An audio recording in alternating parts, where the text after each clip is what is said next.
শিক্ষা উপদেষ্টা ও শিক্ষা সচিবের হীনমন্যতা ও দায়সারা আচরণের প্রতিবাদে শিক্ষা অফিস ঘেরাও লং মার্চ করেছে রংপুরের বিভিন্ন স্কুল শিক্ষা প্রতিষ্ঠানের শিক্ষার্থীরা। দুপুরে রংপুরের ভিন্ন ভিন্ন স্কুল শিক্ষা প্রতিষ্ঠানের শিক্ষার্থীরা শিক্ষা অফিস ঘেরাও সহ বিক্ষোভ মিছিল বের করে নগরীর প্রধান প্রধান সড়ক প্রদক্ষিণ করে প্রেস ক্লাবের অবস্থান নেন এবং রাস্তা অবরোধ করে সাধারণ শিক্ষার্থীরা। পরে আবারও বিক্ষোভ মিছিলটি নিয়ে শিক্ষা অফিসে গিয়ে শেষ হয়। শিক্ষার্থীরা বলেন, মাইলস্টোন স্কুল অ্যান্ড কলেজে দুর্বিষহ একটা ঘটনা ঘটল। এটা বিমান বাহিনীর অব্যবস্থাপনা ও অবহেলার কারণে ঘটেছে। এটা সঠিক ব্যবস্থাপনায় আনতে হবে, সঠিক সংখ্যা প্রকাশ করতে হবে। এই ঘটনায় কতজন মারা গেছে, আমাদের দাবি হচ্ছে কতজন মারা গেছে সঠিক লিস্ট দিতে হবে। শিক্ষা উপদেষ্টা 25 ব্যাচের সাথে যা করছে তা ভাবার বাইরে। আজকে আমাদের পরীক্ষা ছিল, তারা কিভাবে রাত 2টায় পরীক্ষা স্থগিত করলো? এর আগে কেন পরীক্ষা স্থগিত করলো না? আমরা শিক্ষা উপদেষ্টার পদত্যাগ চাই। শিক্ষার্থীরা আরো বলেন, দ্রুত সময়ের মধ্যে শিক্ষা উপদেষ্টা পদত্যাগ না হলে আমাদের আন্দোলন অব্যাহত থাকবে।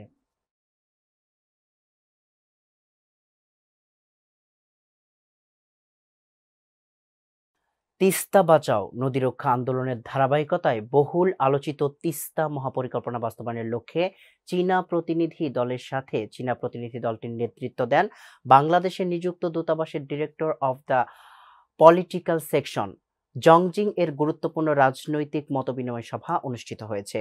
দুপুরে মতবিনিময় সভা শেষে প্রতিনিধি দলটি সরেজমিনে তিস্তা নদীর পাড় এবং লক্ষ্মীটারি ইউনিয়ন ও গঙ্গারচরে অবস্থিত নদী ভাঙ্গন কবলিত এলাকা পরিদর্শনে যান।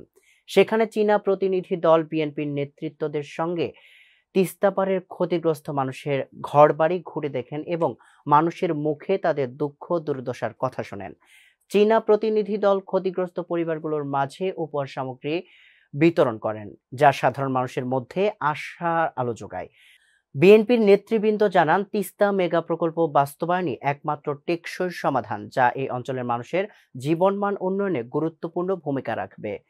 মতবিনিময় সভায় বিএনপির বিভাগীয় সাংগঠনিক সম্পাদক অধ্যক্ষ আসাদুল হাবিব দুলু, রংপুর মহানগর বিএনপির আহ্বায়ক শামসুজ্জামান সামু, সদস্য সচিব মাহফুজউদ্দিন নবী ডন, রংপুর জেলা বিএনপির আহ্বায়ক সাইফুল ইসলাম, সদস্য সচিব আনিসুর রহমান লাকু এবং কাউনিয়া উপজেলা বিএনপির সভাপতি আলহাজ এমদাদুল হক ভরসা সহ বিএনপির বিভিন্ন পর্যায়ের নেতৃবৃন্দ উপস্থিত ছিলেন।